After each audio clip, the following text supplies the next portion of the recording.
BRS హయాంలో ration కార్డులు ఇవ్వలేదు అన్న వాదనలో నిజం లేదు అన్నారు మాజీ మంత్రి తలసాని శ్రీనివాస్ యాదవ్. తాము ఎన్ని కార్డులు ఇచ్చాం అన్న దానిపై పూర్తి లెక్కలు కూడా ఉన్నాయన్నారు. అయితే ఆయనకి కౌంటర్ ఇచ్చారు మంత్రి ఉత్తమ్. మేము 10 సంవత్సరాలు ఒక్క రేషన్ కార్డు ఇవ్వలేదని మాట్లాడుతున్నారు వాళ్ళు. గవర్నమెంట్ ఉంది, సివిల్ సప్లై డిపార్ట్మెంట్ ఉంది, లెక్కలు తెప్పించుకోండి. ఉత్తగా బట్టగాల్చి మీదేస్తాం కాదు కదా, లెక్కలు తెప్పించుకోండి. మా గవర్నమెంట్లో ఏమి ఇచ్చినాము మీరు ఇస్తే సంతోషం.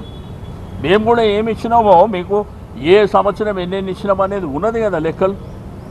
ఆ లెక్కలు చూసుకొని మాట్లాడాలని చెప్పి రిక్వెస్ట్ చేస్తాం. వాళ్ళు జూన్ 2014లో వాళ్ళు అధికారంలో వచ్చినప్పుడు రాష్ట్రంలో 89-90 లక్షల రేషన్ కార్డులు ఉన్నాయి. లబ్ధిదారులు 2,81,00,000 మంది ఉన్నారు.